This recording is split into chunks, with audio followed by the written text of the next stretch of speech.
Anglais Advanced. Cassette 2, Side B.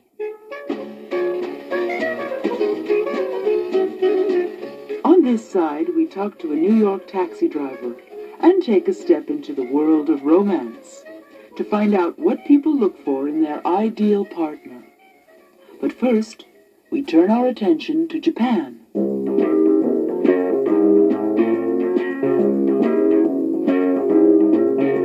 There has been so much written and spoken about the Japanese miracle that we're almost tired of hearing about Japan's trade surplus and booming economy, and yet there's still a great deal that Westerners don't understand about Japanese behaviour, as political scientist David Apter found out when he went there to research a book, and was immediately faced with certain difficulties.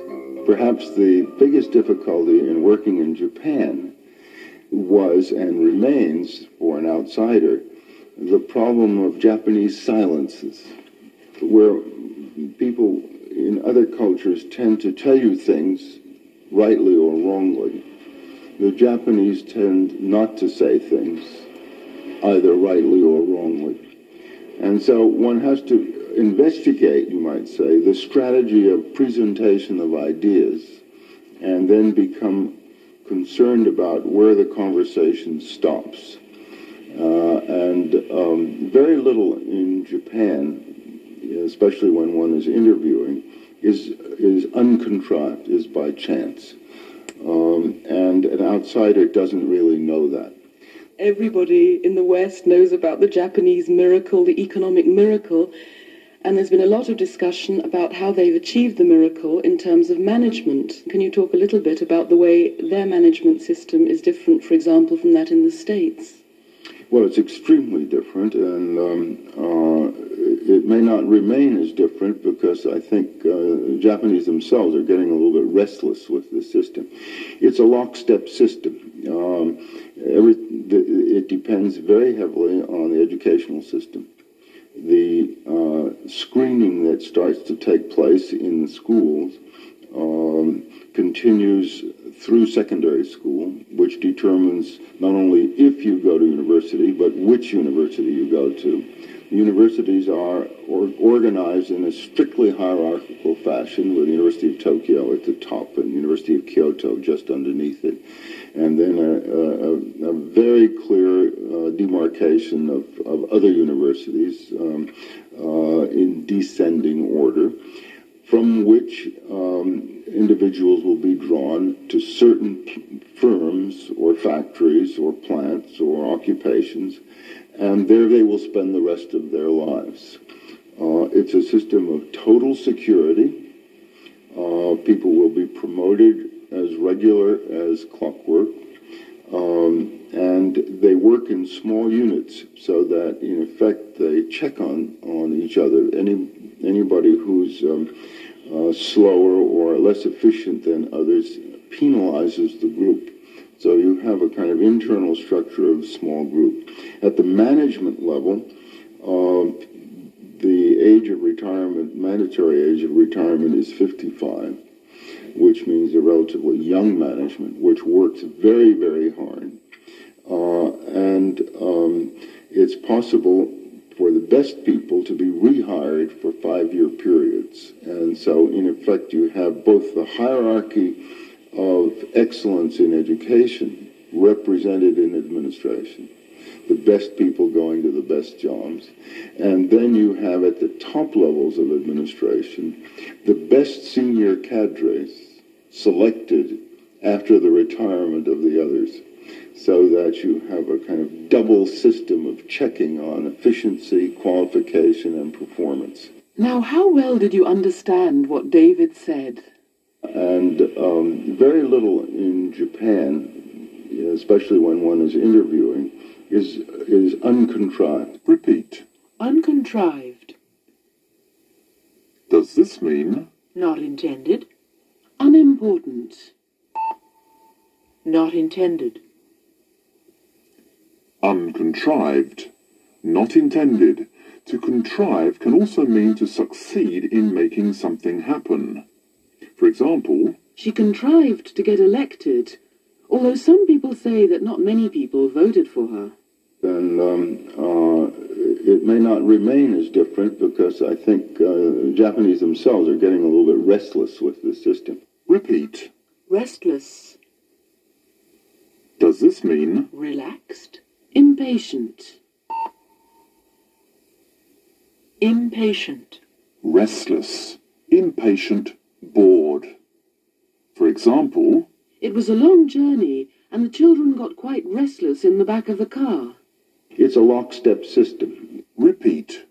It's a lockstep system. Does this mean A closed system? A system where you have to go step by step. A system where you have to go step by step. lockstep, when you have to complete one step before you can go on to the next? For example, In a lockstep program, everything is very carefully planned. The screening that starts to take place in the schools. repeat. Screening. When you screen someone, do you Correct their errors. Check or evaluate them. You check or evaluate them. to screen, to check or evaluate very carefully? For example, For security reasons, all employees have to be screened very carefully. The age of retirement, mandatory age of retirement, is 55. repeat. Mandatory. Does this mean Recommended. Compulsory. Compulsory. mandatory, compulsory, obligatory?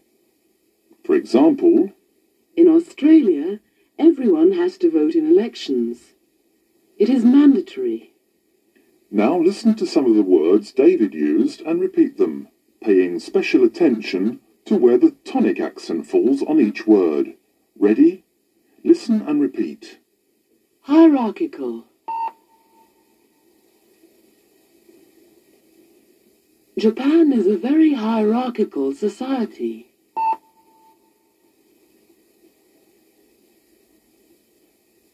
Performance.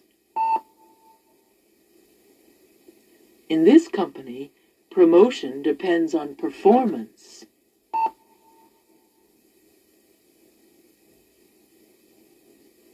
Determines. Your education determines your job possibilities.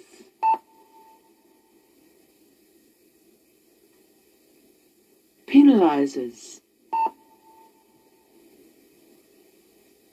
This system penalizes slow workers. Now, how much do you remember of what David said about the Japanese? Listen to these sentences and say whether they're right or wrong.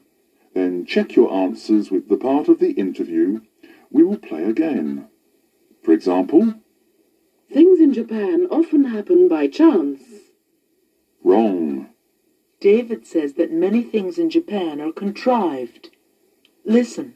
And very little in Japan, especially when one is interviewing, is uncontrived, is by chance. Now you do it. Silence is important in Japan. Right. The Japanese tend not to say things.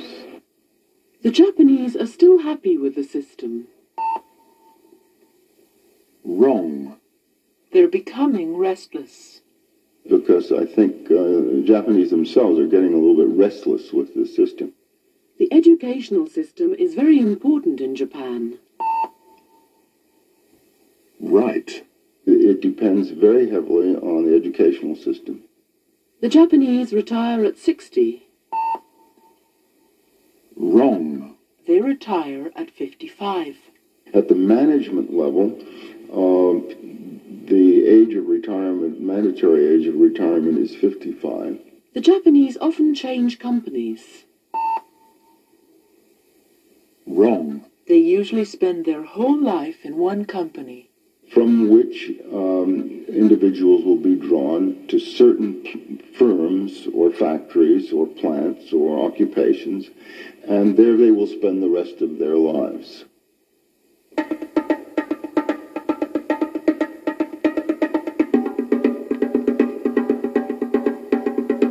One in 3 marriages in the United States and Britain ends in divorce. Not very happy statistics, and yet the idea of one day finding that ideal partner still exists, even if it is only an ideal. Of course, it's important to be with someone who shares your interests in life. But how, in a big city like New York, does one go about finding such a person? One way is to put an ad in a newspaper. We spoke to a successful, eligible architect who spends his spare time flying his own private plane. All that was missing in his life was a co-pilot. This was his ad. I'm an ex-military aviator with a small and slow Grumman TR-2, planning a flying and camping transcontinental flight via pilotage to the Pacific Northwest sometime this summer. If you're a plane-crazy aviatrix who might like to share the flying and adventure, please call, and then I have my number. How many responses have you gotten? I only got one, and it was a guy.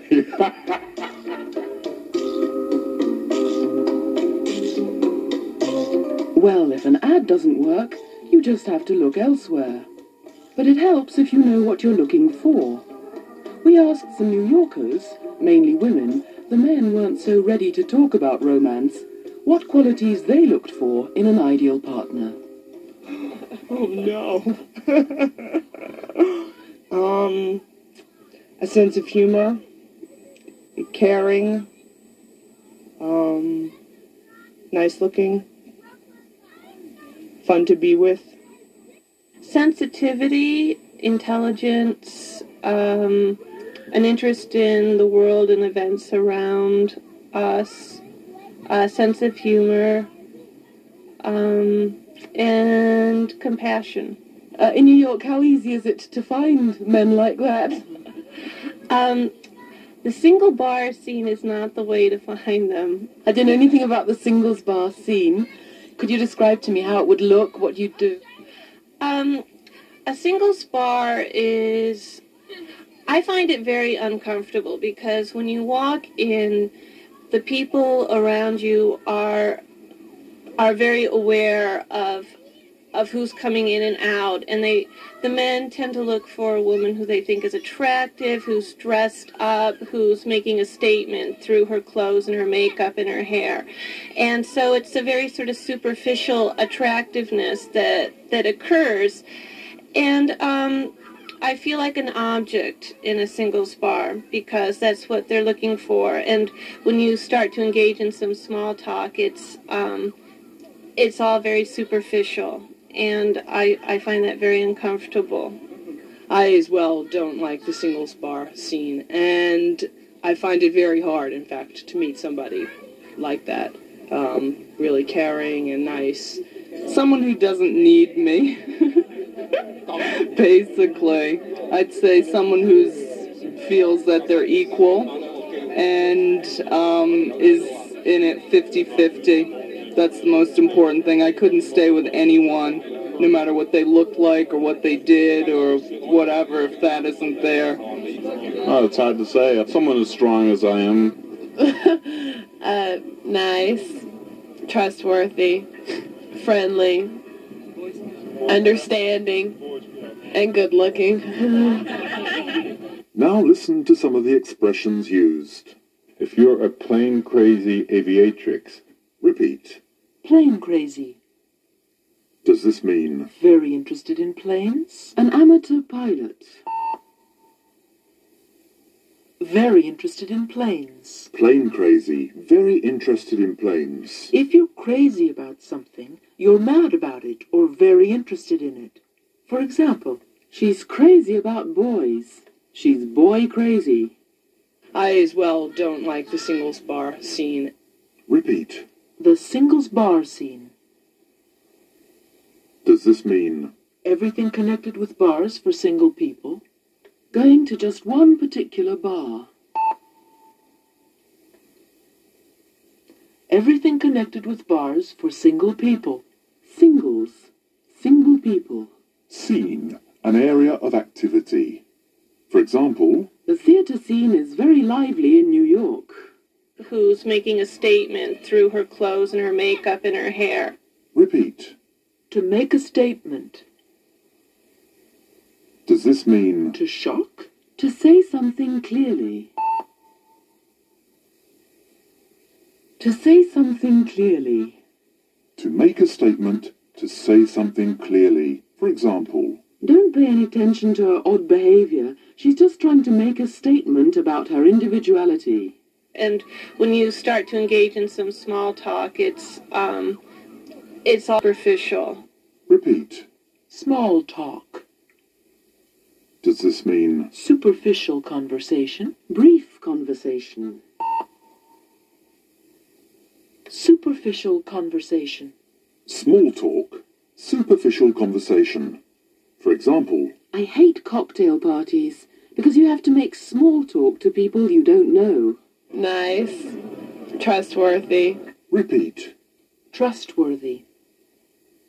If someone is trustworthy, does this mean they are confident? You can depend on them. You can depend on them. Trustworthy, dependable, reliable.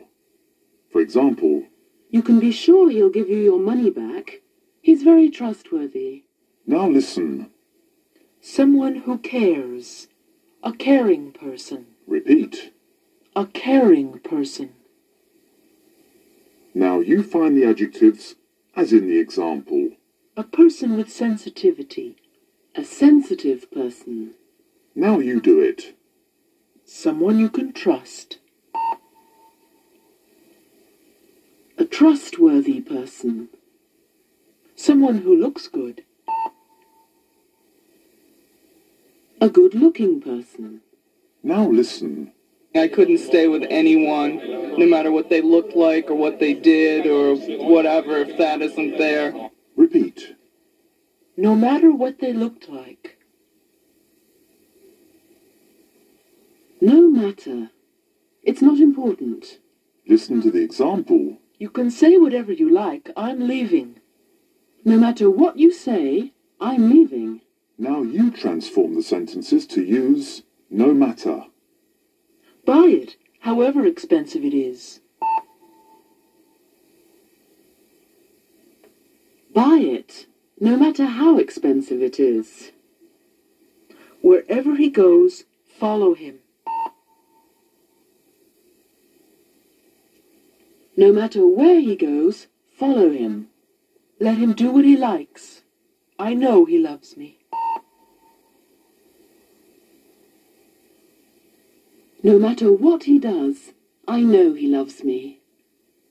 Now listen to the second part of the report. We asked a couple, David and Holly from California, to talk about their ideal partners. They, of course, had each found one in the other. So what had David looked for in his ideal partner? That's an extremely difficult question. I think it's important not to be hung up. It's a wonderful American expression on the idea of an ideal partner. Holly and I have a relationship which works remarkably well because we share common instincts about life. We both have very similar senses of humor. We both have very similar reference points for our life.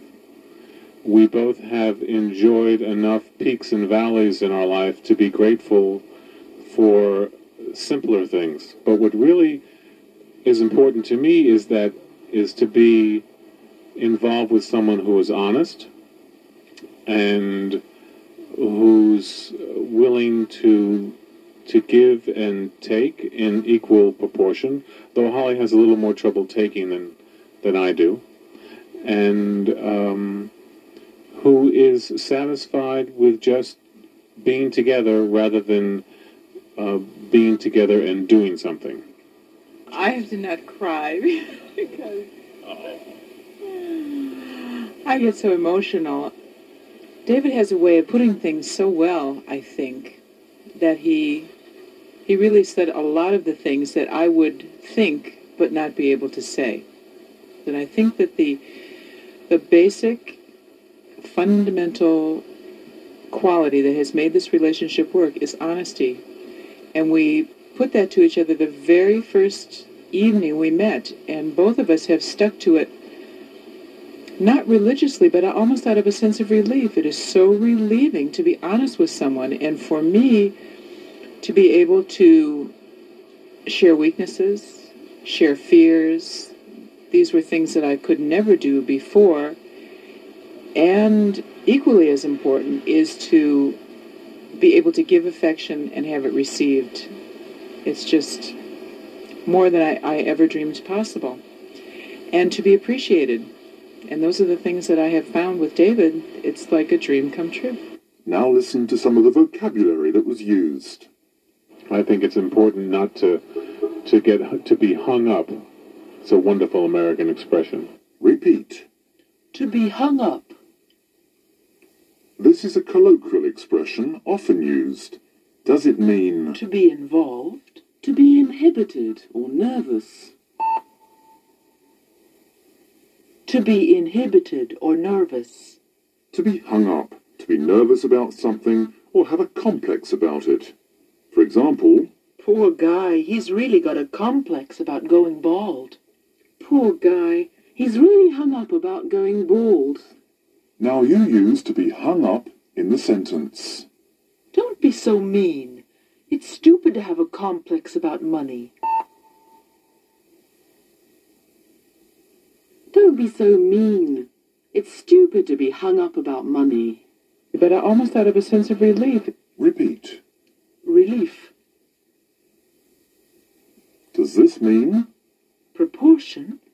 Being happy everything's turned out okay. Being happy everything's turned out okay. relief? What you feel when everything turns out okay. For example, It was such a relief when I finished my exams. now notice some of the pairs of words used. We both have enjoyed enough peaks and valleys in our life to be grateful for simpler things. Repeat. Peaks and valleys. You could also say, Ups and downs, or highs and lows. and another word pair. Who's willing to give and take in equal proportion. Repeat. To give and take. For example, The world would be a better place if there was more give and take between countries. now you use ups and downs or give and take when you hear the sound signal. Our office has a great atmosphere. People help each other, and there's a lot of... But of course, sometimes people get angry. Well, we all have our... Our office has a great atmosphere. People help each other, and there's a lot of give and take. But of course, sometimes people get angry. Well, we all have our ups and downs. As you heard, the word someone is very important in these interviews. Someone who doesn't need me. I'd say someone who feels that they're equal. It is so relieving to be honest with someone. Someone. Somebody. Anybody. Everybody. Nobody. Use one of these words in the sentences when you hear the sound signal. For example, Left their umbrella in the library. Somebody. Somebody left their umbrella in the library. now you do it. I don't want giving me orders. Anybody. I don't want anybody giving me orders. There's no reply. There's home. Nobody. There's nobody home. I need to love.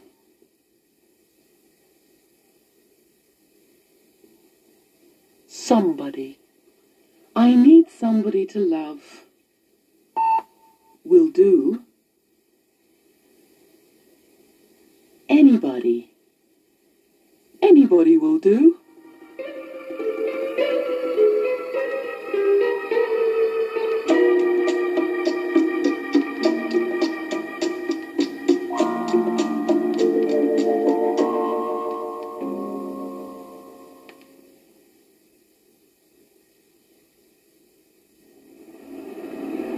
Taxi! Taxi! Driving me crazy. How come they always leaving me? The taxi cab driving me crazy. How come they always leaving me? Ah yes, the young man drive away. Quick, quick when he hear me say 120 Fifth and Lennox, please. Don't you know the taxi gone with the breeze? 60 miles I walk. The first person you are often likely to meet in a foreign country is a taxi driver. Michelle and Vivian took quite a lot of taxis on their travels around New York. Here is how one cabbie feels about his job. Raymond Murphy, you're a New York taxi cab driver. Yeah. What made you become a taxi cab driver? Money and pass the time. And it's a challenging adventure. Every day is different. No day is the same. Every day you're doing something. Either you're getting mugged one day or you're running away from the taxi inspectors, and if they don't get you, the cops will get you. Well, what about the customers that you have, the clients? Customers, that's the least of your worries. The customers, they don't give you no trouble at all. The customers are with you, but everybody else is against you. But what about here you have a cab with a plastic protection between you and the customer? That's so they can't get you at you to stab you, see? Do you worry about that? No. I don't worry because I'm 60 years of age, and I figure if I'm going to die now, I don't lose many years. I already lived my life, so why should I worry? You know? Well, one thing we've noticed since we've taken taxi cabs here is that most taxi cab drivers aren't American. Is this common? I'm American. I was born here, and it's unusual. And the Americans, I guess they don't want to take this job because it's too challenging to them, you know, and the others don't know any different because they're new in the country. And they got to take it because they can't get no other job where they can make money, see? Doesn't it take a long time for you to learn about the city, to how to get around? You see, the foreigners don't know, and they ask the customer where to go, and the customer tells them. If the customer don't know, then they have a problem getting there, see? So that's how it works. As you probably noticed, Raymond Murphy speaks with a strong New York accent. How much did you understand of what he said? Listen. You're doing something, either you're getting mugged one day or... Repeat. To get mugged. Does this mean to be treated as an idiot? To get beaten up and robbed. To get beaten up and robbed. Mugged. To get beaten up and robbed. For example, there's a lot of mugging in inner city areas. That's so they can't get you at you, to stab you. Repeat. To get at. Does this mean to reach? To touch. To reach. To get at. To reach. For example, The detective tried hard to get at the truth. and the verb get is often simply used to replace the verb to be. Listen. He was killed in the war. He got killed in the war. Now you use get to change these sentences. They were robbed last night. They got robbed last night. He was offered the job. He got offered the job. How much are you paid? How much do you get paid? Now listen to Raymond Murphy's accent. You'll hear it a lot in New York City. Listen to how he says new. Because they're new in the country. And now notice his pronunciation of works. So that's how it works. And now for some grammar. Notice how Raymond Murphy says, They don't give you no trouble at all. like many people, he uses two negatives where only one is necessary. In correct English, it would be, They don't give you any trouble at all. or. They give you no trouble at all. Now, Do you remember what Raymond Murphy said about being a cab driver in New York? Say whether the following sentences are right or wrong, and then check your answers with the part of the interview you will hear again. For example, He says the biggest problem is the customers. Wrong. The customers are no trouble. listen. That's the least of your worries, the customers. They don't give you no trouble at all. The customers are with you. Now you do it. He tries to avoid taxi inspectors. Right. You're running away from the taxi inspectors. He isn't worried about getting killed. Right. No. I don't worry because I'm 60 years of age, and I figure if I'm going to die now, I don't lose many years. A lot of Americans want to be taxi drivers. Wrong. They don't want to be taxi drivers. And the Americans, I guess they don't want to take this job because it's too challenging to them. Taxi drivers all know their way around New York. Wrong. Many of them have to ask the customers. And they ask the customer where to go. Raymond Murphy mentioned 3 of the dangers that taxi drivers face. Can you select them from this list? Cops, icy roads, muggers, customers, taxi inspectors, speed limits, other drivers.